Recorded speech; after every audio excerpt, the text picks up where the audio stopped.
All right, well, welcome everybody. My name is Amanda Lyons. I'm the Executive Director of the Human Rights Center here at the University of Minnesota Law School. And it's great that so many of you could join us today. We're really in for a great discussion. And today we're going to be looking in this event at COVID-19 and human rights with a special focus on questions of vulnerabilities and inequalities. And this event is co-hosted by the Raoul Wallenberg Institute of Human Rights and Humanitarian Law, the Northeastern University School of Law's Program on Human Rights and the Global Economy, and the Human Rights Center here at the University of Minnesota. And I want to give a very special welcome to the students from the different universities who are joining us. I know we have several classes that have logged on today, so you're really in for a treat getting to hear from our experts today. And today's discussion is the first in a series of 3 events that we're going to be hosting this semester, looking at some of the interconnections between human rights and the pandemic. And for these conversations, we're drawing on the great contributions from our new book on COVID and human rights. I'm going to hold it up here so that you can take a peek. This came out this summer. It was published by Routledge. It was really fast-tracked. So these are early reflections on the pandemic, and we're excited to have it finally out in press, and then to have these series of conversations as the pandemic continues. I'm seeing if there's a problem with my audio. Hopefully you can hear me okay. The book was co-edited by Morton Kieram and Martha Davis and myself. Morton is the director of the Raoul Wallenberg Institute. I'm sure you've seen him on our past conversations. And Professor Martha Davis is a university distinguished professor at the Northeastern University School of Law. And she's the co-director of the Program of Human Rights and the Global Economy there. The book, we're really excited about it because it's a great mix and range of academics and activists that have come together to share these reflections. We have different sections that focus on human rights and health crises, vulnerabilities and inequalities, which is the focus of today's conversation, and also a look at economic, social, cultural rights, and with a special focus on the structural factors and change. And so those will be the subject of upcoming conversations. The plan for today is we're going to take up the hour and a half with a conversation and make sure that we end right at our ending point, which for us in Minnesota would be 10:30. We're going to hear from each of our speakers in a question format and a conversation format, but then make sure that we leave enough time for questions and answers. So I would encourage you all to please do use the Q&A function at any time to submit questions that you have, and we'll make sure that we leave time for that at the end. So I'm going to turn it over to Martha to give us an introduction to our speakers. Great, thank you very much, Amanda, and welcome to everyone who has joined us for this discussion. A nice big group talking about COVID-19 vulnerabilities and inequality. So I want to set the stage for our discussion by laying out some background and then also the overall questions that we'll be exploring, and then introducing our speakers. And I want to begin by acknowledging that inequality itself is an elusive concept. It shifts depending on what our analytical lens is. Recent data from Angus Deaton, a Nobel Prize winner, among others, suggests that international economic inequality, that is inequality between nations, has actually dropped as a result of COVID. And in part, this seems to be due to the higher per capita death and illness rate in high income countries, where despite greater overall wealth and theoretically better access to healthcare, aging populations prove to be more vulnerable to COVID. At the same time, we read that in the US alone, where I am, billionaires' wealth during COVID-19 has increased by 62%, with this handful of individuals now commanding $1.8 trillion more dollars than before the pandemic began. And this leads to another data point about economic inequality in the pandemic. Deaton and other scholars agree that in-country inequalities have increased, and that particular vulnerabilities can exacerbate these inequalities. We've all seen in our daily lives over the past 19 months now, examples of inequalities and vulnerabilities that have come to the fore and been exacerbated by COVID-19. And there are many examples. Digital inequality is one example, with profound impacts on education, work, social participation during the pandemic, dividing those who have access to computers, who have access to stable internet, from those who don't have that. Perhaps less obvious are spatial inequalities, which we'll be touching on today during the discussion. People who cannot avoid close contacts that allow COVID-19 to spread, and especially the Delta variant that is so contagious, are people with inadequate housing or overcrowded housing, or maybe they're in prison and don't have control over their own space. Spatial inequalities affect people who lack access to adequate sanitation, or people who can't access healthy outdoor spaces and natural settings that are some of the safest places to be in terms of COVID, and are also critical to mental health when we're under the stress of a pandemic. So these material inequalities are overlaid with group vulnerabilities, which we'll also be discussing today. Disabled persons may be particularly vulnerable to disease, for instance, perhaps including a larger concentration of folks with autoimmune issues that prevent vaccination, increased vulnerability. Similarly, systemic racism has meant that in almost every setting, Black and Brown people are hit hardest by the impacts of COVID in terms of hospitalization and death. The experience of poverty, as distinct from economic and social inequality, is also a critical factor in vulnerability to COVID-19. And we know that poverty and human rights violations are mutually reinforcing, as is the case for many of these vulnerabilities. So the specific questions that we will explore today include, first, as the COVID-19 pandemic continues to evolve, how have social and economic inequalities contributed to its intractability?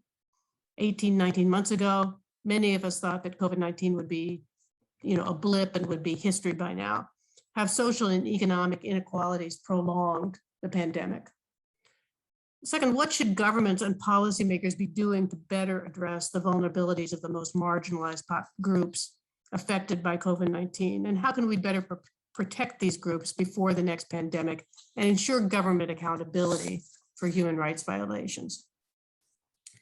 And then finally, as pandemic fatigue kicks in, and I'm sure you all feel it, is the window also closing on opportunities to implement more fundamental reforms that will reduce inequalities now and in the future? We're hearing less and less about the Build Back Better idea. So what does the future hold? Have policymakers and civil society already checked out and are now just waiting until vaccination levels are high enough that we can go back to normal, or maybe not waiting and just learning to live with the impacts of the disease? And here, I think we might remember the critical role that participation plays in ensuring human rights accountability. So we have a stellar panel of folks here to discuss these issues. Gerard Quinn, who's joined us, is the UN Special Rapporteur on the Rights of Persons with Disabilities. He was the founding director of the Center for Disability Law and Policy at the National University of Ireland, and now holds the Wallenberg Chair at the Raoul Wallenberg Institute and a research chair at the University of Leeds. Then we'll hear from Elena Castillo Jimenez, who is a feminist human rights lawyer who works at the intersection of human rights, race, gender, migration, and public policy. She holds law degrees from the Dominican Republic and the University of Nottingham, and she's worked for Oxfam, Amnesty International, and other international advocacy groups. Then Janine Musa, a human rights lawyer with almost 2 decades of experience in women's human rights. Among her many accomplishments, she co-founded the Due Diligence Project on State Obligation to End Violence Against Women and served as Senior Program Specialist on Violence Against Women with the UN Division for the Advancement of Women, now called UN Women. And then Hope Metcalf, who's the Executive Director of the Orville Schell Jr. Center for International Human Rights Law at Yale Law School and co-teaches Yale's Lowenstein International Human Rights Clinic. Hope Metcalf's teaching, research, and writing focus on the rights of people in various forms of detention, and she consults with organizations around the world on these subjects. So I'll turn first to Professor Quinn, to Gerard Quinn, and so glad to have you with us here. Your contribution, you're one of the co-authors who contributed to the book, and your contribution argues that much of the world's COVID-19 response was based on a medical model of disability that was ineffective in the face of the virus. And in its place, you argue for greater acceptance and integration of a human rights model that elevates inclusion and dignity of disabled persons. So I want to take a few minutes to unpack that distinction for us and then comment on what changes COVID-19 has brought, particularly as the COVID-19 pandemic has continued. Have you seen evidence that the human rights model of disability is gaining traction in domestic law and policy? So I guess we're asking if you can give us any hope. Thank you, Martha. And thank you, Amanda and Sophie. It's fantastic to join with you. My core argument in my essay was there really is always a lag between a MIT system and an operation system, especially where the MIT system changes and becomes much more ambitious. The move toward the human rights model on disability has been happening over the last 20 or 30 years around the world, and it's essentially meant making persons with disabilities visible as persons. It doesn't guarantee a specific outcome, but at least it assures us that factors that should be insignificant from a moral point of view are eliminated from the decision-making process. It's quite striking to realize, and I'm always shocked by this, that ethicists ask the question, who counts as a person?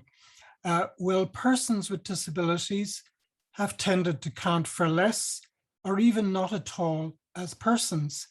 And shockingly, ethicists even use the phrase persons of lesser moral worth to characterize some persons with disabilities.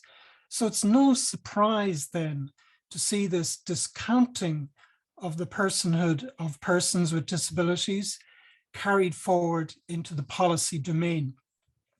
At the level of ideas, at least, we sought to reverse that in, for example, the Americans with Disabilities Act or the UN Disability Treaty. What we forgot, Martha, was that built up over decades, systems have encrusted in them exactly the opposite value system. And unless there's a systems transformation, then law reform is going to have very little deep impact. Systems change has hardly even begun throughout the world. Normally, we don't see this gap, we don't see this disjuncture, and normally it mends itself over time. But the interesting thing about a crisis is that it really reveals these deep truths.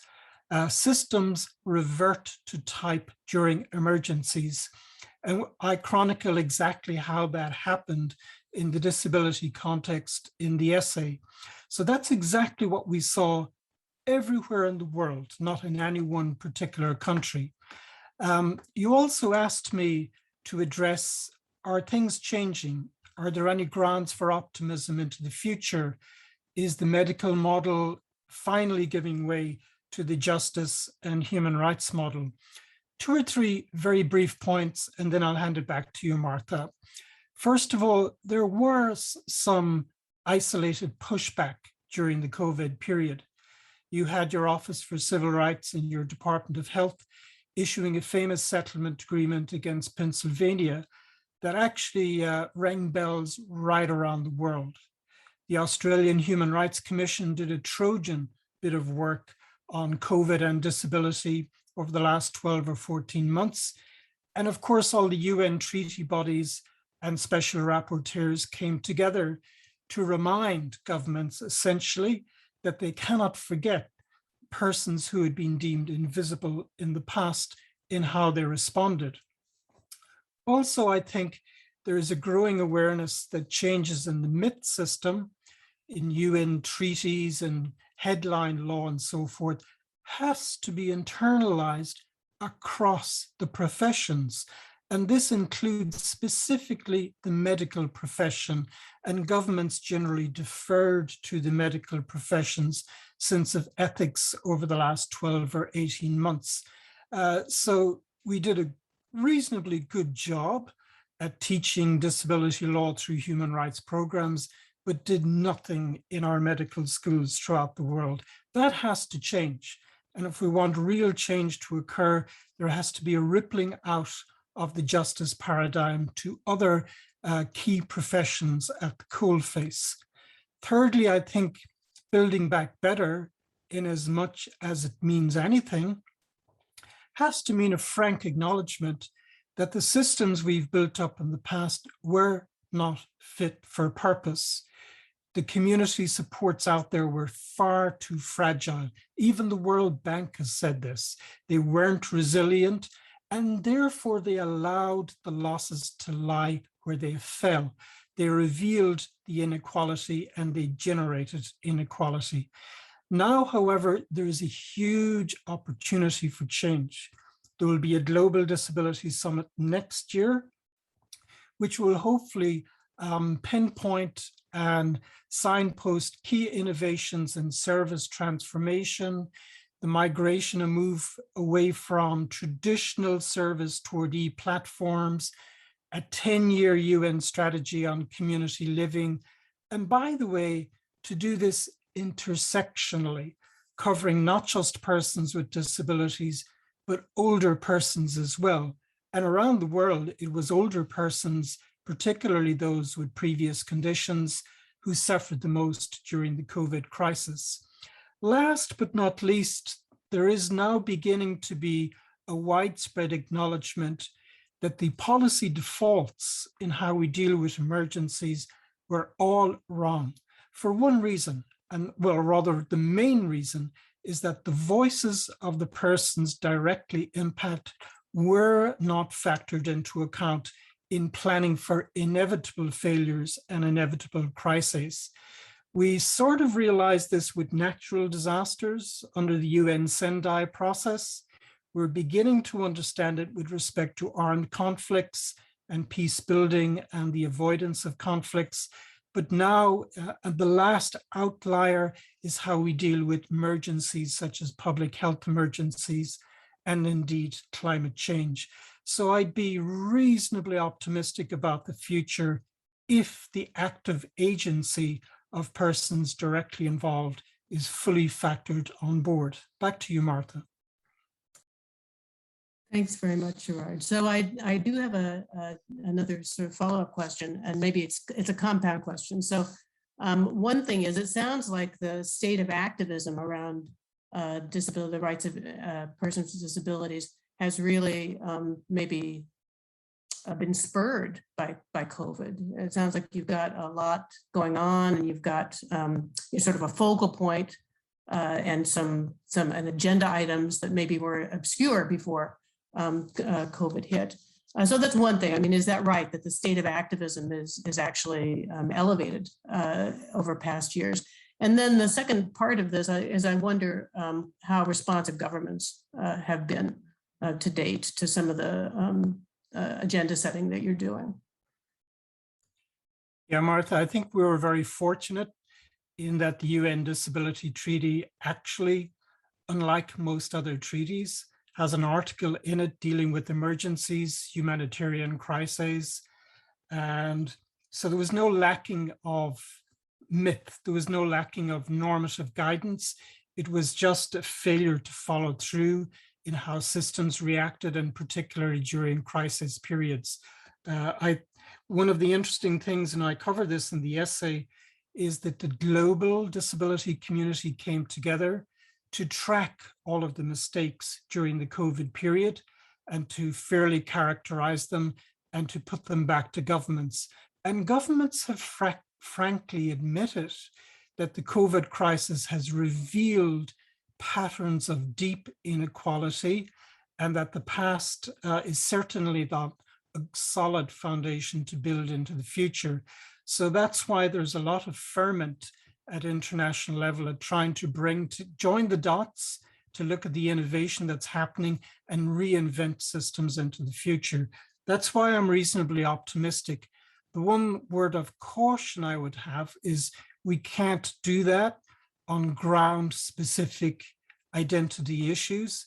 We've got to be building bridges into the elder rights community. We've got to be unpacking the idea of successful community living and effective community supports for older people as much as for persons with disabilities. So one of the really interesting things is that it's kick-started into life a debate about the deinstitutionalization of older people around the world. Great, thank you so much for those insights, and also for your really, brilliant chapter in the book, which I'll recommend to people at this point. Amanda, do you want to take over your conversation with Alina? Absolutely. Thanks, Jed. That's great. And now we can kind of turn our lens to another question of structural inequalities. Alina, we're so glad to have you with us. In your chapter, you're looking at the question of whether or not international human rights bodies have adequately responded to questions of racial inequalities and structural racism, and especially in the context of what was exposed by the pandemic and also the Black Lives Matter movement. And that all came to the forefront, especially in the wake of the killing of George Floyd here in Minneapolis. So in some of your chapters, asking in your words, do Black Lives Matter for international law? And I'm hoping that you can take us through some of the reflections that you found on that, and especially whether or not you see opportunities for advocates to kind of raise in a more impactful way their concerns before these bodies. Thank you, Amanda. So I think in the chapter, as you mentioned, the question that I explored was whether within international human rights law standards, there was a recognition, whether at the UN system or at the Inter-American system, that racial discrimination is a violation, of course, is sanctioned already in international human rights law. But if racism and a recognition that is racism and a context of systemic racism, that is what generates racial discrimination, is also recognized per se as a violation of international obligations under international human rights law. I think that in my analysis, I noticed that although there might be perhaps some opportunities for growth for advocates on racial justice, and in particular from advocates linked to the Black Lives Matter movement, it was shocking to see that certain international bodies, when they were given the opportunity to perhaps rise up to the challenge of tackling and addressing systemic racism and racial discrimination, the results may not have been the ones that advocates and human rights lawyers like myself will have expected from this. So after we saw the uproar created during the pandemic, I looked into the urgent debate that was convened by the Human Rights Council last summer, in the summer of 2020, which was convened or requested by several UN-linked actors, but particularly civil society actors, such as the Black Lives Matter movement and ACLU. The interesting element of this urgent debate was that it was calling for a vote on the establishment of an international commission of inquiry, which wouldn't have been the first time that the council had been called to vote on such a matter, but the issues that such a commission will have looked into it, right, which is in systemic racism in law enforcement, and in particular in the US, that was the novelty of this request. However, despite the compelling case made and the attention that it garnered, it was unfortunate to see that the draft resolution that was originally calling for an international probe of this nature was diluted, in my opinion, to request that the Office of the High Commissioner to develop a report, a more general report on the state of systemic racism in law enforcement in the world. The report just came out. It was presented earlier this year in June. It has 4 interesting calls connected to justice, reparations, and recognition of the challenges that people of African descent in particular face, heightened in one way or another because of the pandemic. But I think that the urgent debate in particular is a good example of how COVID-19 catalyzed certain opportunities that were definitely embraced by advocates in trying to achieve racial justice and progress in strengthening human rights standards to tackle racism, but unfortunately the results were not as transformative as perhaps many of us would have hoped. And I think, in my opinion, it's important to mention that even though there are existing binding tools within international human rights law that, of course, address racial discrimination and recognize it as a violation of human rights, it seems that these instruments do not necessarily support an approach, at least within the UN, that takes into account the practices, the institutions, the stigmas, the beliefs and the systems that sustain and cause racial discrimination, right? We keep looking to racial discrimination in a vacuum and sometimes forget to look at it as the symptom of something larger and something more structural, right? And I think that despite how important current standards of racial discrimination are, we can't deny that they are the result of strong fights and a huge legacy to previous generations, right? I wonder whether they have limited the possibility of finding the very existence of such system of racism itself as a violation of international obligations. But there's also opportunities. I think that the urgent debate was just one element that highlighted these gaps. And I think that itself is a very positive element. And for advocacy in particular, I think that one element of opportunity to continue these efforts, especially in campaigning and in advocacy with international bodies, is to build on the calls from the report that the High Commissioner's Office just released, particularly putting more emphasis on reparations, which is also a call that has been developed by the Office of the UN Special Rapporteur on Racism. I think another opportunity might be fostering more exchange and more dialogue between different international bodies, both at the UN level, at the regional level. In the case of the Inter-American system, unlike the UN system, we have the concept of structural discrimination that has been used to tackle challenge complex issues similar to racism, such as gender discrimination, poverty. And I think that by exchanging and borrowing these findings and analysis, hopefully we can aim to strengthen UN-based standards in the future when it comes to achieving racial justice. And the last one, because I often hear in these spaces the question of like, well, but how much is it for international bodies to take up on the cause of advocates? Should we also look into how advocates actually present these calls and how they design and develop their campaigns?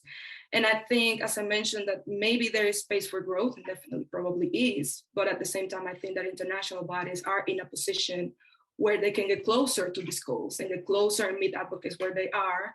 And for international donors, international NGOs, and us people in academia to build bridges with advocates and develop knowledge and strengthen their abilities to then be able to perfectly tailor their calls for the procedures and the rules, particularly in the UN system, when it comes to presenting human rights calls of this nature. Back to you, Amanda. Lena, thanks. And I do think that's one of the most exciting contributions that your chapter is making, is this dialogue between the Inter-American system and the universal system, and kind of how the boundaries could be pushed in that sense. I think that's a great piece. I'm wondering, in the context of this conversation, and as we're kind of reflecting on the fatigue that comes from this extended pandemic, I'm wondering if this fatigue has any relevance in the movements for racial justice. Do you see that playing out at all? Kind of the way the pandemic catalyzed a lot of this kind of explosive advocacy to some extent. Do you see fatigue as a factor, or how are advocates kind of keeping the energy and pressure up in this space? Yeah, I think that in general, when it comes to activists and advocates, and in particular grassroots movements, fatigue is unfortunately something that comes often and all the time, because the change and the path to achieve change from human rights is very long. So it is very challenging. But I think the fight there continues. Where I see fatigue, unfortunately, is in other actors. So I identified in the chapter how even other actors that may not regularly voice concerns when it comes to racial justice, particularly from the private sector and corporate sectors, even them were publicly appalled apparently for what happened during the pandemic, in particular after the killing of George Floyd and others. But I don't see the same calls and the same commitment and activity now, at least from my personal understanding, and at least seeing from what transpires publicly. So there's definitely fatigue. There's fatigue on the media as well. At the beginning of the pandemic, it was my understanding that there was a particular focus on documenting what was going on in the US, in the UK, and other parts of Europe. But we also need to look into what's happening in the so-called global South. And that's also another thing that I think is important to rescue, is that we have movements in countries like Brazil, like Colombia, and in other parts of the world that have been advocating for these changes for over 20 years or more, right? And they might not be fatigued yet. They might be dealing with vicarious trauma and personal trauma of dealing with the impacts of racism as people of African descent. But trying to build bridges with other actors that typically are not connected to this is harder now, because there's tiredness. That is true. So how do we tackle that I think is now one of the challenges, not just for advocates, but also all of us interested in just transforming our realities using human rights tools. Excellent, thank you. And I'm sure people will have more questions for you that they can put in the Q&A for later in the conversation. I'll hand it over to you, Martha. Thank you, Amanda. I'll just mention, it looks to me as if we've lost Gerard, and we knew that he had conflict. He's in the process of negotiating the basis for the Global Disability Summit that he mentioned. So I'm afraid that we may not get him back. And so I know he's already answered one question in the chat. I will later in the program let people know, about that Q&A. But meanwhile, I want to encourage people who have questions for the panelists who are here to start putting them in the Q&A so that we can have a bunch to get to when we're done with the panel presentations. So let me turn then to Janine Musa. And Janine, great to have you with us. And we've been talking a lot about structural change. It came up both in Gerard's talk and also in Lena's talk. And so I want to ask you about that in the context of your work. Your chapter, co-written with Zarizana Abdulaziz, discusses the ways in which COVID-19 exacerbates the vulnerability and isolation of women experiencing domestic violence, and particularly folks, exposes people to increases in online violence. And I wonder, are there policy responses or structural changes even that you think have been successful in addressing this? Okay, yes, thank you, and good morning to everyone. Thank you, Martha. Yeah, it's been a great conversation so far. Absolutely. So the chapter that Zarizana and I focused on did in fact look at the, let's say, effects that the COVID-19 pandemic has had on violence against women and domestic violence. Even in the pre-COVID times, we know that more or less the statistic is that 1 in 3 women have experienced physical or sexual violence in their lifetime. And we know that beyond this, it's predominantly committed by intimate partners, people in their home, family members, making the home the site of the most dangerous site for these women, victims of violence. So when we enter a phase of COVID and COVID-19 and the pandemic, where we're kind of told to stay home, either as a suggestion or as an actual mandatory lockdown, we, of course, it's not surprising to see that the incidences of violence against women have increased, including through online violence against women. So not only are people and women more confined to their homes, but our dependence on online and technology, such as this forum, this conference itself, which may have been in person in the pre-COVID times, we're now much more online, and our use is online. And so, of course, things like isolation, lockdown, and not only that, but all the stressors, the risk factors that accompany our being confined to the home. So just like we've talked about the fatigue, we're in our 2nd year now, the financial insecurity, the loss of jobs, the children at home, all of the more burden, triple, quadruple burden on women have all led to increased incidences of violence against women. In terms of solutions and things that we've seen, you've asked if there's been structural change and structural responses. What I think we've seen more so far, at least through our research, is, I don't want to say piecemeal because that sounds a little too depressing. I'm hoping it leads to structural, but there's definitely almost anecdotal innovative policy responses that we've seen. So for example, leaning into this use of technology. So there's more use of mobile apps that can, for the safety and security of women, some that kind of conceal or have secret codes.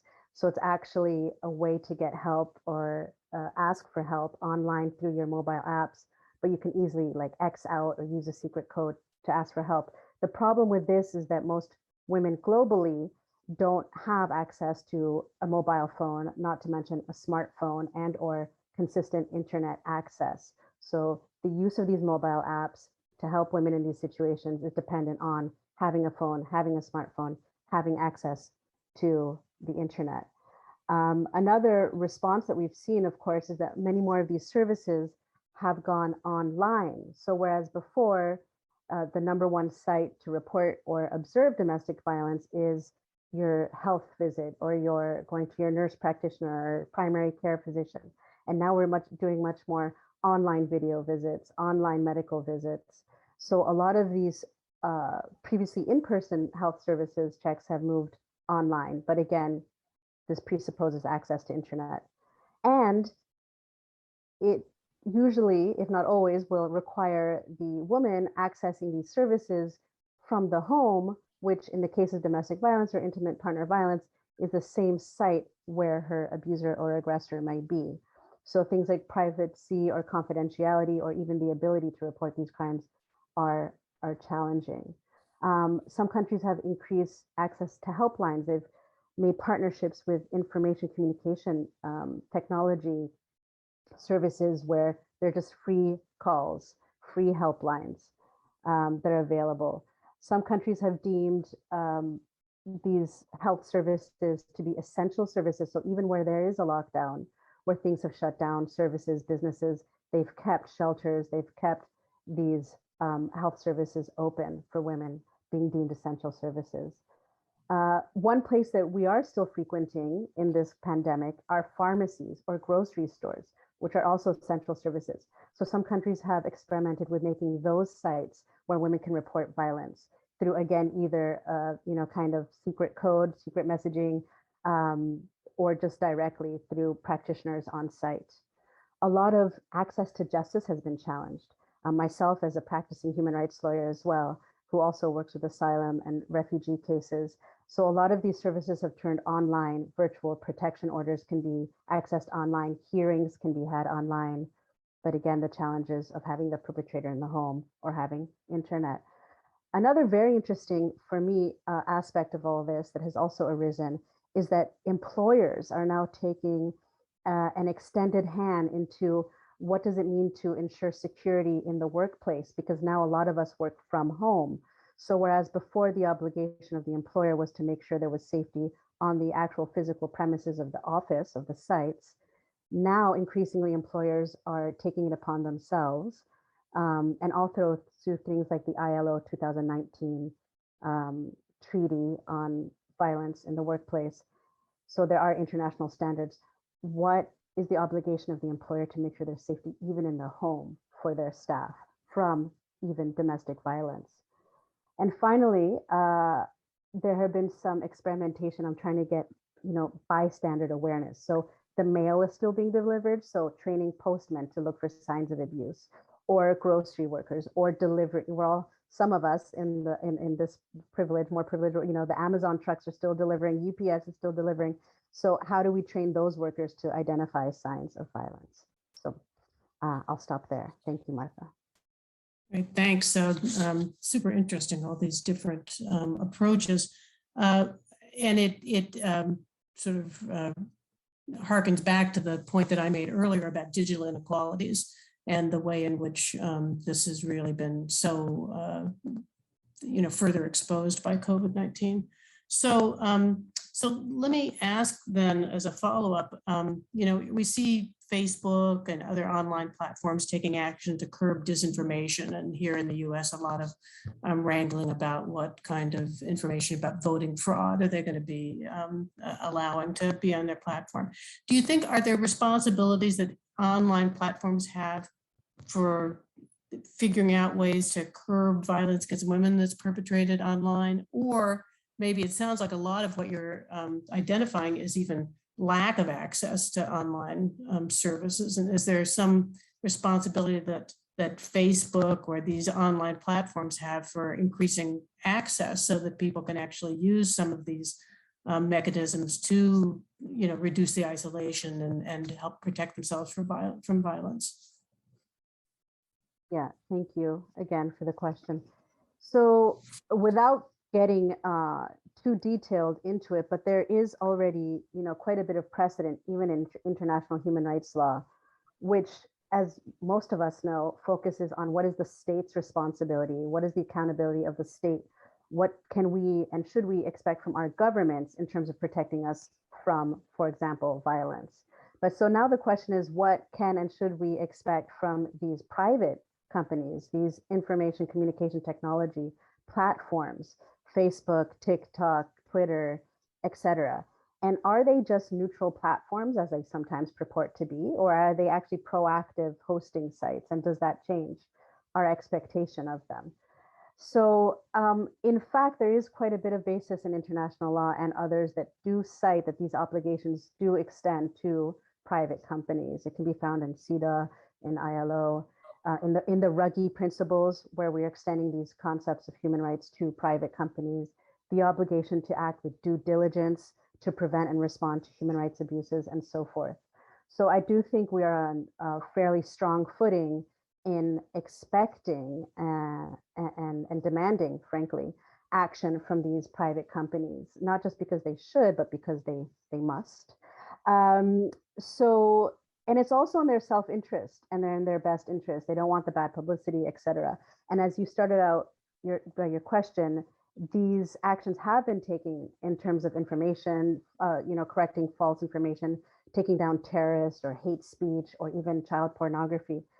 So just to, quickly get to it, there's a lot of action that can and has been taken in terms of, but again, as you said, the digital divide is still there, but working within their abilities, just making the reporting more transparent, more user-friendly.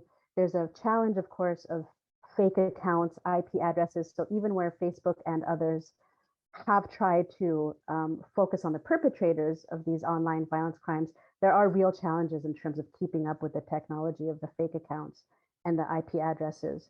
But how can we make it easier to report, more transparent to report? How can they take proactive steps to do online literacy so that women and users are actually able to report these crimes, ensuring confidentiality, privacy? And how can we get these ICTs to collaborate better with the police units, with the cybercrime units, with the family protection units? So there needs to be much more data sharing and information sharing between them. And of course, training, we always say training, but in terms of sensitizing people to what are the triggers, what do you look for? One of the major challenges is that there's not really an universally adopted indicators for what we even conceive and perceive. Not only is there not sufficient legislation, but even a definitional understanding of what constitutes violence against women online. I don't want to go on too much beyond that, so thank you. Well, thanks, Janine. It's, I hope we'll get more into it during the question and answer period. So let me turn it over to Amanda for conversation with Hope. Great, thanks. And Hope, we're really thrilled to have you with us and to get some of your insights on prisons as a site of vulnerabilities and inequalities and injustice. So we know you've been working on human rights in this context of prisons for a long time, on extreme cases of abuse, but also on more systemic efforts for reform. And especially in the pandemic, we know that prisons have been a hotspot for the virus around the globe. We see that before the Delta surge, that there were already 500,000 COVID cases in the US among prisoners and prison staff. And I was moved when, in your own words, that you had said that crisis had been a catalyst for you to ask some hard questions of human rights. And so I'm hoping you can tell us a little bit about your research and work in this area and how you think the pandemic is or should be prompting this broader reckoning with the systems of incarceration. Great, thank you so much, Amanda. It's really a pleasure to be, it was a deep honor and pleasure to be included in the book. And especially just really enjoying listening to the conversation so far and really admiring the ideas and work of all of the folks who've been speaking today. Yeah, so I think that the chapter itself, to be perfectly honest, I wrote in semi-fury. It came after a very long summer of having worked alongside grassroots activists and litigators trying to liberate people from prison where we knew they were going to get sick and many would die. 20 people so far in my tiny little state of Connecticut have died of the virus. And if you are an incarcerated person in my state, you are more than 4 times more likely to have had the virus than if you were free. So it felt very real, and we were frankly pretty hopeful, but with the tools of litigation and with the tools of protest and kind of working alongside of each other.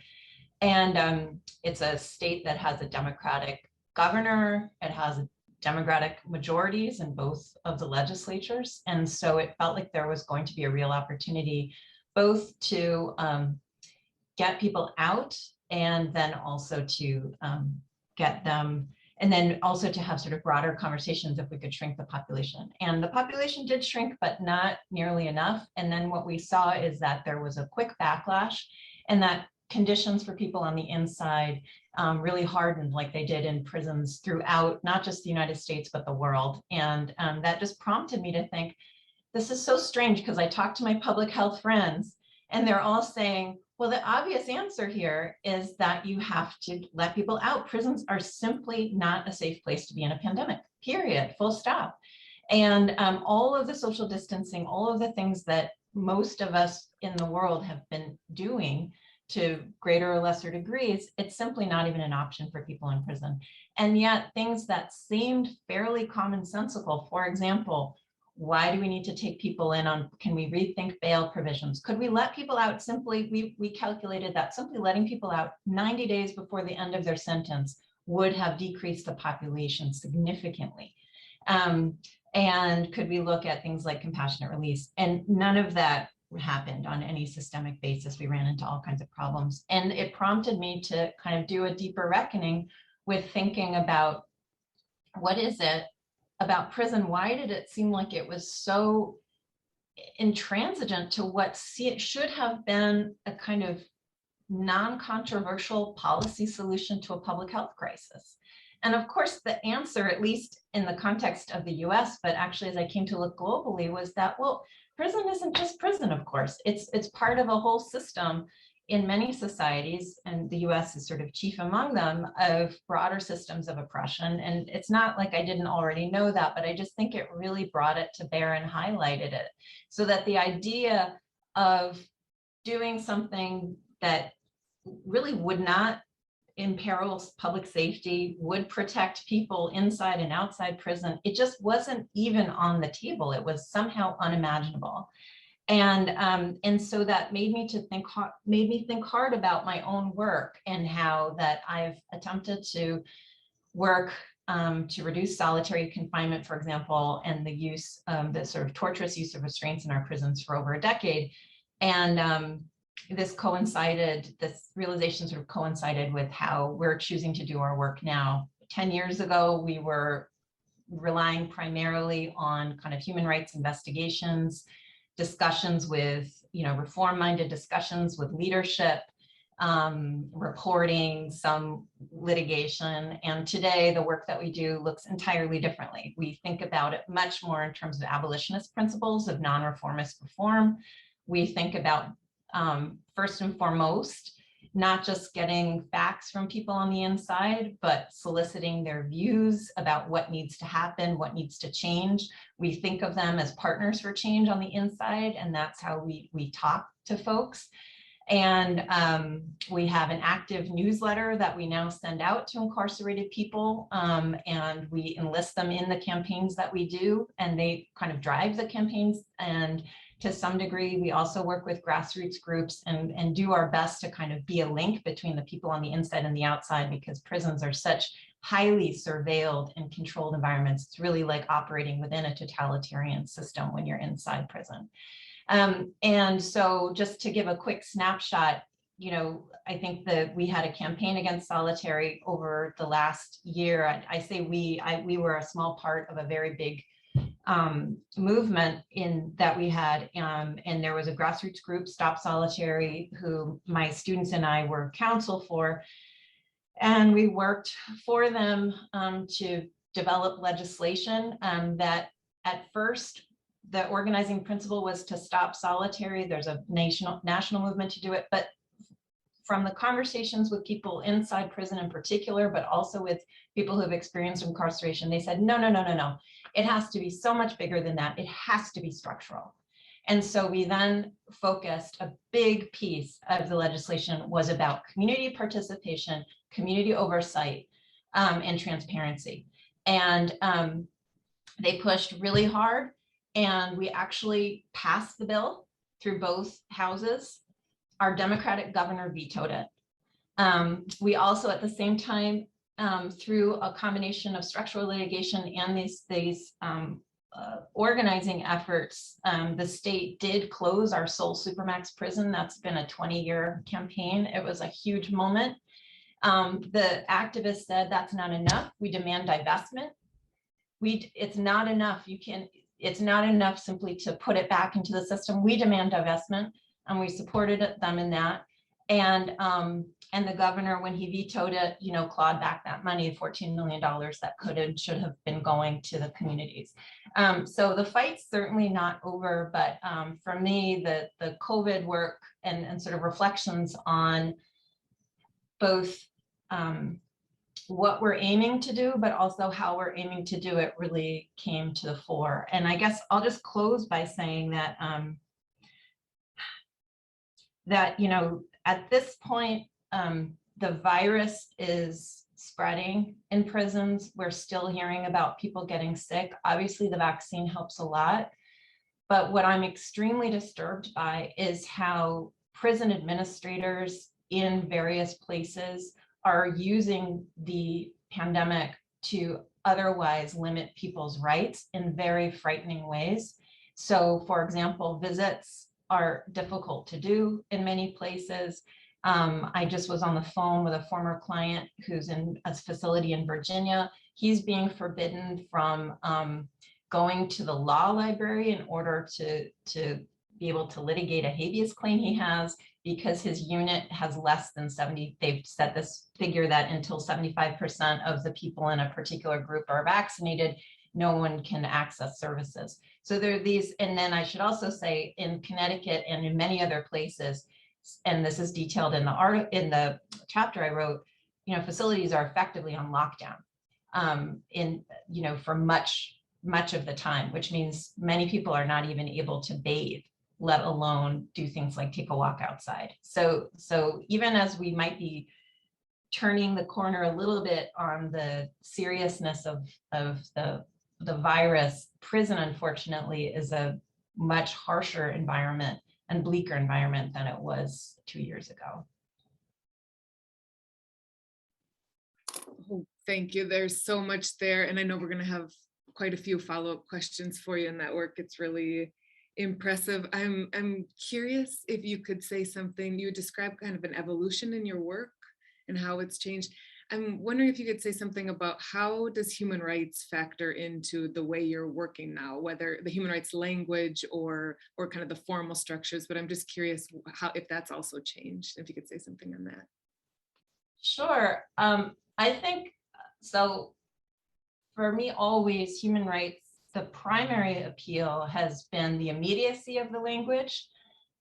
And the sort of way in which we don't have to, so US law is, as we all know, very incomplete for many people who are oppressed, but for people who are incarcerated, Eighth Amendment standards, for example, are just, they're very difficult to explain. You have to explain what's willfully wanton. It's not enough that you're abused, it has to be willfully wanton. How do you explain that? So the language, for example, around the right not to be tortured, is very clear. The way that human rights talks about the purpose of incarceration must be rehabilitation, the Mandela rules. There's a immediacy to the language that when we're speaking with people on the inside is very appealing. These are also people who are very sophisticated in knowing the long legacy of how their own government has disrespected, disregarded, and degraded them in the communities they come from. And so the idea of an outside source of sort of accountability, or at least morality, norm building, et cetera, I think is inherently appealing, and so has a lot of purchase when we talk to people. Practically speaking, the way that we have tried to engage with human rights is kind of twofold. So because we live in a blue state that holds itself out as a progressive place, even if the reality is far from it, international law arguments do have some purchase locally, and so that's great.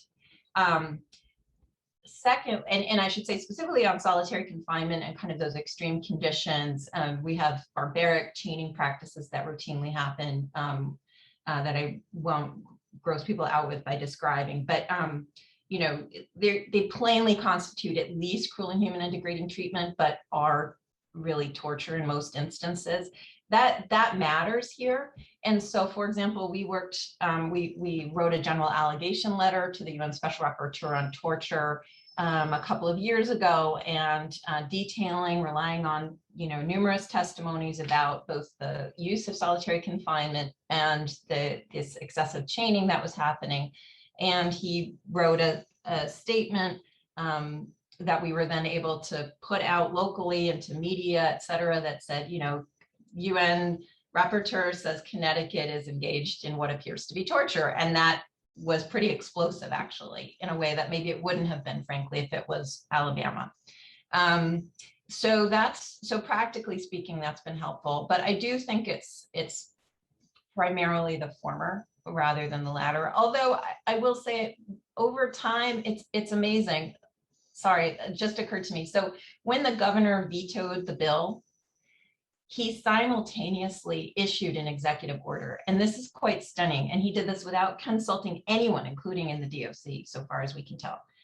And the executive order cites the Mandela rules in purporting to abolish solitary. Of course, it doesn't. There are loopholes that you could drive, a huge truck through, but it's fascinating to me. And as I've tried to convince my activist friends who are beyond exhausted and beyond livid, as we all are, but and feeling defeated, I said, look, at least you're arguing about whether Connecticut's meeting the Mandela rules, which is amazing, and you guys did that. So sorry to be long-winded, but that's it in a snapshot.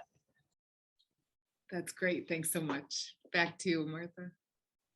Thank you. So we're going to open the Q&A in a moment. But before doing that, I want to see whether any of the folks, the speakers, have questions or for each other, or something that someone else said triggered an additional add-on that you'd want to put out there right now.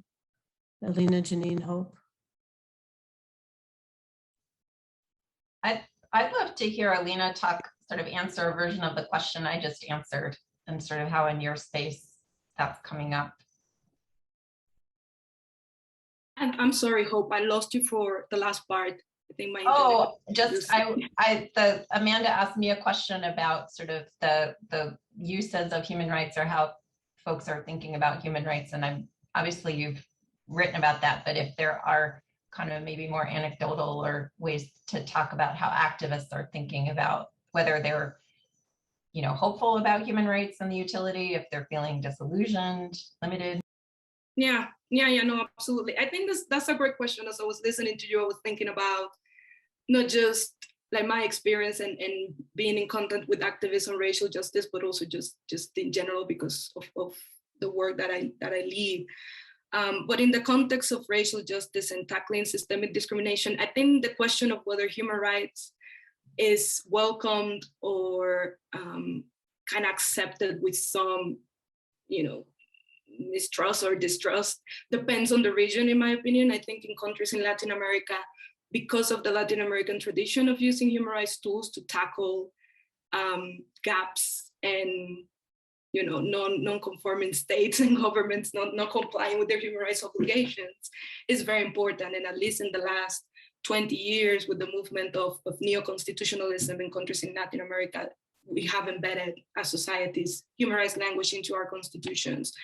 So I think that depending on the context, though, because I have come across activists from other parts, for example, the sex workers movement, it's like when it comes to raising concerns on gender-based violence, perhaps using concepts as torture or ill treatment can be useful, but when it comes to other sorts of claims, maybe human rights language is not useful because it doesn't help us connect with the individual on the other side of the table. So we gotta use something else. I think that in interactions with members of the Black Lives Matter movement in the US, locally, at least nationally, US based, is more challenging, at least from the information I have and the experiences and anecdotes I've come across. It has been a way to mobilize their calls and connect in solidarity with other movements in other parts of the world, because it gives them a common language. While at least in the US, again, using human rights tools and languages might not be as effective just because it seems to be the context of the country. So it's interesting because I think we often assume that human rights will be the language and will give us the tools for social transformation. I think it might be out there to say it might be a bias because that's what we've studied, that's what we practice, that's the world we're in. But when we go to the grassroots-led organizations and movement, that's not necessarily the case. So it's also interesting to see how maybe bridge those gaps. Because at the end of the day, we're looking for policy transformation, right? And more often than not, that's the language that governments and international bodies use. That's not necessarily the language that activists on the ground are either willing to use or are able to use, right? So not because they don't have the skills more often than not, but just because it doesn't resonate with the audiences that they're trying to reach through their campaigning efforts. Yeah. Great, thanks. Janine, did you have a comment to add? Yeah, separate to that point, but that was very interesting. Thank you. It's more of a question for reflection for the other panelists that just occurred to me as well. Just hearing everyone speaking from their vantage points, and of course, I've read the chapters.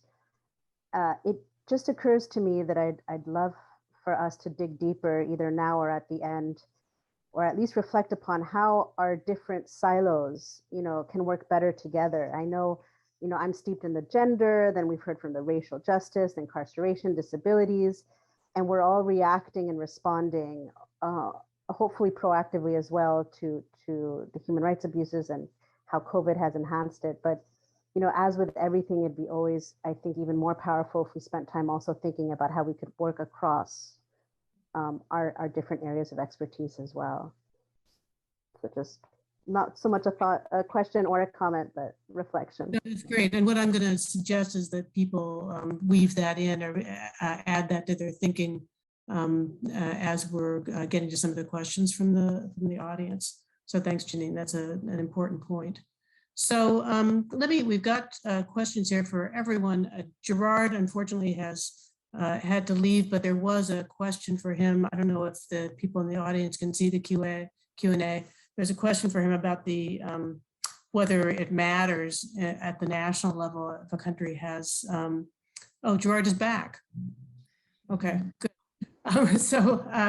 Anyway, the question was, does it matter at the national level whether or not the Convention on the Rights of Disabled People has been ratified or not? And the basic answer was yes, it does have an impact, and that it can reinforce different kinds of approaches that maybe the nation is already en route to looking at. But I'll leave it there and urge people to add other questions for Gerard to the Q&A, and we'll be able to get to them now that he's returned. So let me ask then Janine, one question here is, how do you think we address the lack of trust in police for reporting crimes of violence against women and domestic violence, especially in light of our heightened awareness of police violence through the pandemic? You talked about grocery stores, pharmacies, advocates, but is that going to be enough to incentivize people who are worried about police retaliation? Yeah, thank you. I just saw that question. I think you framed it in the context of police retaliation, but I think there's also a real fear of perpetrator retaliation as well. So the fear and the stigma and the distrust is huge, has always been huge. It's a deterrent. It's, I would say in some respects, almost exacerbated through our isolation, lockdown, and through the COVID. But absolutely, basically, it's many of the similar strategies that we've been employing. How do you reach out to especially vulnerable groups, whether it's in rural communities, whether it's through different language outreach or religious outreach, or using, community religious leaders, or people in their circles in their everyday life, which is the pharmacy or the even the postal worker, people in their life that they see. How do you use the existing connections? Now, another strategy that has been very powerful in the past has, of course, been the community support and community outreach. And that's the part that is a bit more challenging now during the COVID time. In terms of the online violence against women, like, for example, with the Facebook, I think it's really just a matter of enhancing our ability to ensure confidentiality and privacy.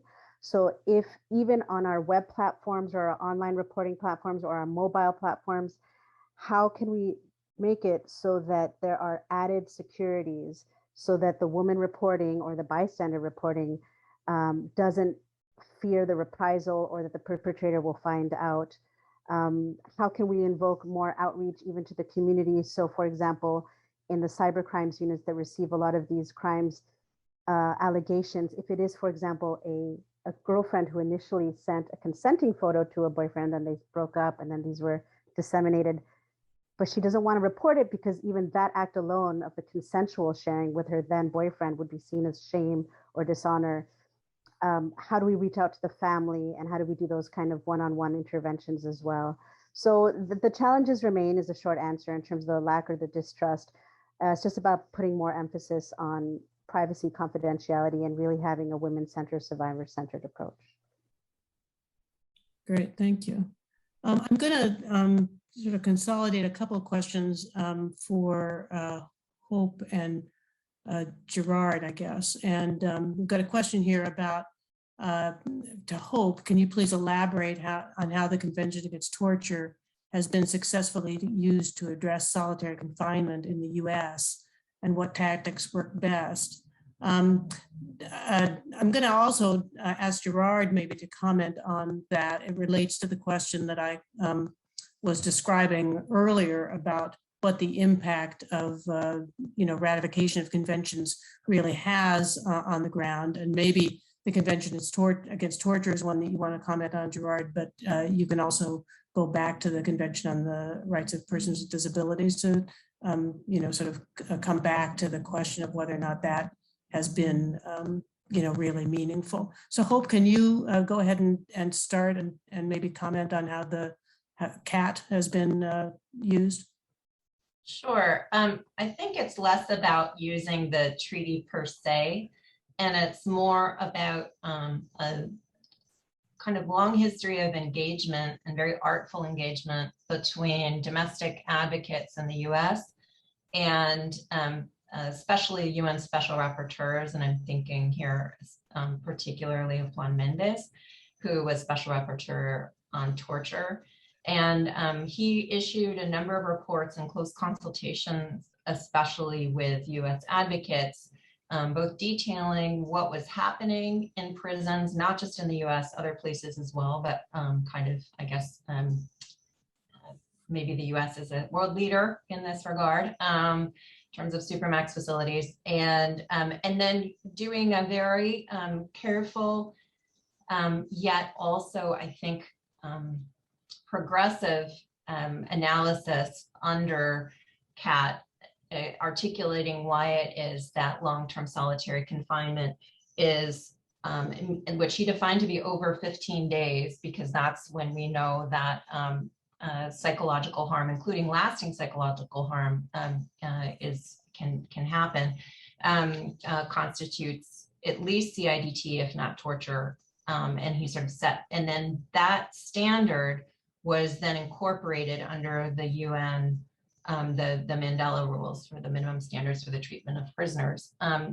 In the meantime, US advocates were doing a kind of quiet outreach to prison administrators, so the directors of correction systems, inviting them to imagine what a different world looks like. And so they went to prisons in Germany, Norway, et cetera. And I've met with a number of corrections leaders who participated in these trips. I didn't participate in the trip, but I've spoken with them afterwards. And it was really paradigm shifting, because think about it. If you've grown up, let's pretend you grew up in an abusive household and you've just never seen a healthy family.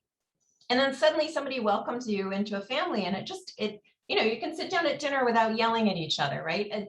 And so there was this way in which I think it really opened up, and there was kind of a generation of very senior corrections leaders who suddenly had a different idea of what it could be like. And they started talking to sort of on the international stage and sharing, sort of in ways that Alina is suggesting that people need to talk across the regional systems for developing strategies. And so that was helpful as well. But, as with everything with human rights, it's about nudging and prodding and pulling people along. It's not about enforcement tools, as I think especially US law students would hope. So there are courts that have sort of cited the rules. I gave you an example of where just purely through kind of public persuasion, the rules have at least been acknowledged. By the rules, I mean the Mandela rules, in a recent executive order. So it's more about kind of changing the expectations rather than law in a strictly formalistic sense. Thanks. Gerard, do you have any comment on the way in which treaties can be significant or important at the national level? Yeah, hi. It's great to be back. Sorry, I had to go off on another call for a few minutes. I think the CRPD was very useful in that it allowed us to highlight 3 problematic areas. One being the lack of forethought in prevention strategies, which played itself out in terms of accessibility of warnings and how deaf people in particular were negatively impacted. I think also the implicit rationing of services, particularly ventilators, but also vaccinations, raised very reckonable issues under the concept of equal treatment under the convention, and national NGOs were very to the fore in pointing this out. And also, and this is an interesting point that gets back to the previous set of comments, incarceration, institutionalization per se gave rise to heightened exposure to the disease. And of course, there's a long-standing sort of claim within the disability field toward deinstitutionalization across the board. There's kind of an interesting overlap between torture in that I think the previous SR on torture came very close to saying that institutionalization almost amounted to a per se form of torture for persons with disabilities. And there's huge unity of purpose going on at the moment between the disability field and the penal reform field, carrying forward into policing as well as penal policy. And then just getting back to Janine's earlier point, I actually think the future is an intersectional future because the underlying causes of inequality are shared in very subtle ways across the different identity groups. The one that concerns me the most is older people and people with disabilities. And it strikes me as amazing how us in popular culture can think of concepts like independent living, community living for people with disabilities, but then nevertheless have mental reservations when it comes to older people. So I think that's a fascinating process, and we could do a lot together in terms of intersectional analysis, because that's really the only way that you deal with deep-seated inequality. Thank you. Thanks, Gerard. Janine, you have your hand up. Is that an old hand or a new hand? Oh, sorry, old hand. Okay, great. So people have mentioned a few times, Alina, you yourself talked about sort of different communities and using different language to reach different communities. And then we've heard a little bit about, sort of segments that are responsive to approaches. And we've got a question here about age, actually, and age demographics, and specifically for Alina, some data here that indicates that Amnesty International and the ACLU do really well reaching people ages 35 to 65, but maybe not so, especially Amnesty, maybe not so well in reaching people below 35. And the question is this age demographic something that you are aware of and work with in your work, or does it make it hard to do the work? You've talked about, use of different language. Is this one of the things that spurs that, different sort of language use in organizing work? Yeah, absolutely. I think, to be honest, this is a question that we could spend hours analyzing, all of us together from our different perspectives. But I think in general, when it comes to developing strategies for campaigning for human rights, age is one of the many elements that one should take into account, precisely because of what you mentioned, Marta. I wouldn't want to necessarily focus on analyzing the websites per se, because something else that we need to remember is that in campaigning in general, and this is the example of advocates, right? We use different channels to promote change, right? So we use websites, social media, and other platforms, but we also use bilateral advocacy with governments, multilateral advocacy in international bodies. We also use strategic litigation, developing reports, elevating information. So I think that in general, when it comes to how do we frame our messaging for the change that we want to see, it's important to cater for age. I personally have seen a sort of gap, if I can call it like that, for people younger than 35 or so when it comes to human rights language.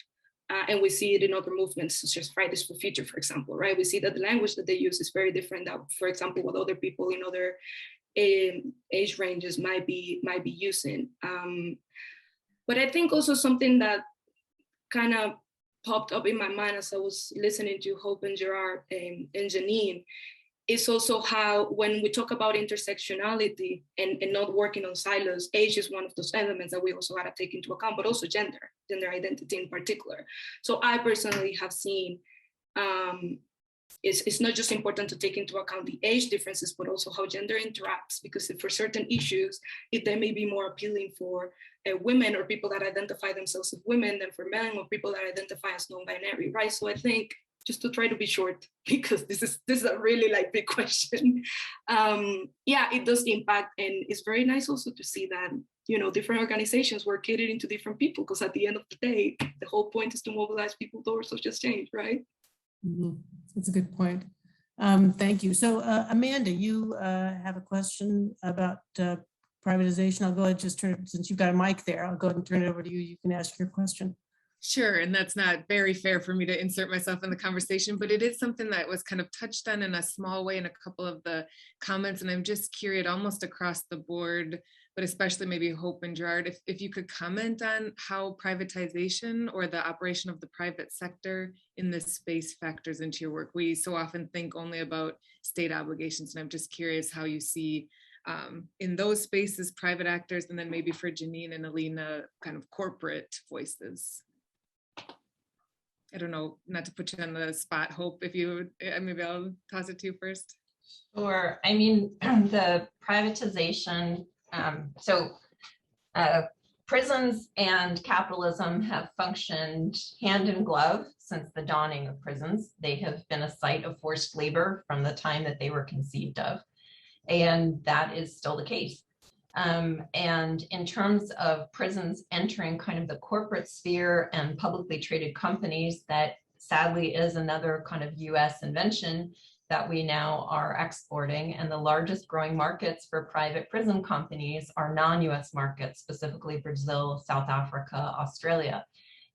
So this is deeply concerning because it is very clearly an effort, at least judging by the US experience, to essentially put, well, first off, I think it should be considered to be essentially unlawful, because when you run a private prison, you are sanctioning the use of force by a non-state actor, and that is kind of fundamentally a state role. So just from the jump, I think, and there's an Israeli Supreme Court case, it's the only one I'm aware of that kind of makes this point forcefully, but I just think we really need to dispute that from just as a founding principle. It's just fundamentally non-democratic. Secondly, it is used in many contexts in order to put distance and to avoid accountability. And under US law, unfortunately, they have largely been successful. I won't get into details doctrinally why that's happened, but the private prison companies enjoy much more insulation from constitutional protections than state analogs would do. And we also see how in some circumstance they even influence the policies because they are private prison companies, they change the political economy, and sort of the demand for services means the demand for incarcerated bodies. This also, I should say, applies with equal, if not greater force in the context of immigration detention. And there's well-documented, for example, instance where private prison companies were behind some of Arizona's most egregious immigration. They viewed immigration policies, sort of harsh immigration policies, as like a potential growth area. So I'll leave it there. Oh, I should say though, popular mobilization around this has been actually quite successful. So, for example, in Brazil, a large private prison was stopped in its tracks. So like, this is an area that people can have pushed back. So just want to say this is not inevitable at all. Awesome, that's a helpful message. Alina, I see your hand up next. Yeah, if I can add a quick comment to that. I think in the context of racial justice, and one other way in which we can see the role that the private sector, in particular companies and businesses, should be doing a better, due diligence and complying with that duty better, is in the use and development of tools like artificial intelligence and facial recognition tools. I think that often we tend to see, at least in my experience and in the spaces where I've been, it's so challenging. We have the Ruggie principles and other elements, but it's still very challenging to get companies and businesses, particularly multinationals, to comply with human rights. So how do we do it? And I think that particularly during the pandemic, that we saw how the use of facial recognition technology was used to target activists from racial justice movements, not just in the US, but in other parts of the world. For example, Colombia and Brazil, again, where racial justice movements are very strong. We also got to ask ourselves, okay, well, the states and the governments, they have to guarantee not just the right to be protected from discrimination in general, but also just freedom of expression and being able to take up the public space to protest peacefully, but also what are businesses really doing to make sure that the development of technology, and in particular artificial intelligence, is compliant with human rights, right? And not putting people at risk, particularly people that we know already belong to marginalized communities, such as people of African descent, right? So I think that's also a question to explore and push for that, right? And I know that there are groups similar to what Hope said that are pushing against that. There's a very interesting example in Colombia and Uruguay, for example, where government and private actors are trying to better regulate that. So we'll have to see, but it will be good to see with other spaces perhaps can be targeted to just get a better use of artificial intelligence, so that we don't target activists for the role that they, and human rights defenders for the role that they are, performing. Great, Alina. I don't know, Gerard or Janine, did you have a reaction to that? I know we're coming up on our time. Gerard? I could add a few comments. I alluded to this earlier in terms of the role of the corporate entities and the human rights obligations of the corporate entities. I think we need to have a shift really from thinking of this as a kind of voluntary, benevolent actions on the part of Twitter, Facebook, TikTok, and I don't want to just name those, there are more. I think the mentality must shift again from this is voluntary action to this is mandatory and demanded of them. And I think that shift is starting to slowly happen with the increased importance and reliance. I mean, even in the US and in my county here in Maryland, when we all went to schooling online for 12 months, internet was given to all families. Internet access was a right that was given to all families with children. So even internet as a kind of essential public service. And as we all know from the fallouts, at least again from the US elections and, Facebook being drawn up to Capitol Hill every now and then to, account for the actions and the push for transparencies. So I think increasingly we are expecting and asking more of these ICTs, and increasingly they are also delivering more.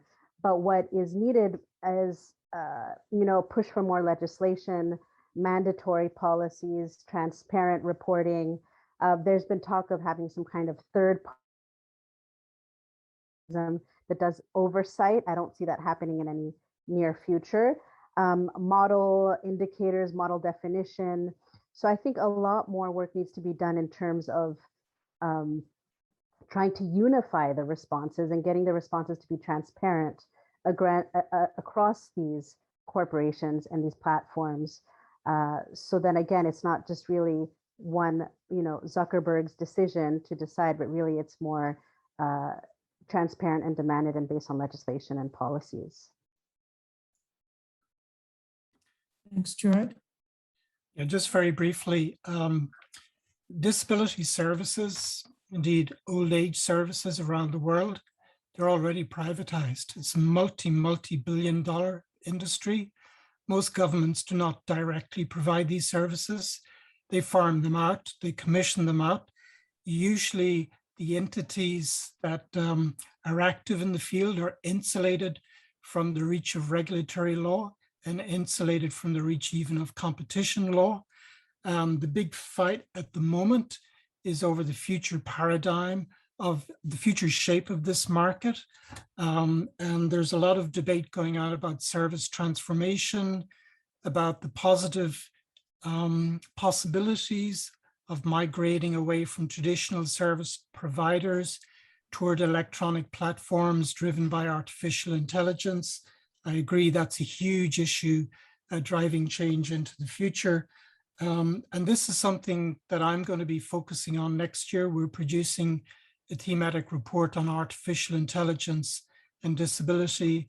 We'd really, really love to hear from your students on how to avoid some of the risks, but as well as that, capitalize on some of the shake-up possibilities in that market. By the way, in Europe, and this is very embarrassing, there's 1.5 million people living in institutions, and a lot of people maintain the reason for that has to do with corruption in how those markets are actually sculpted and shaped. Thank you, Martha. Thanks. Hope, did you want to add one more comment about this? The divestment? Okay, well, we've got 1 minute to squeeze in one last question here. So I've got, and I'm afraid we're not going to be able to get to all the questions, the very interesting questions that people have posted, but we've got a question here for anyone. How are you thinking about the psychological trauma caused by human rights violations and its lasting impacts on your human rights work and in the communities affected? So some short answers from anyone who wants to respond to that.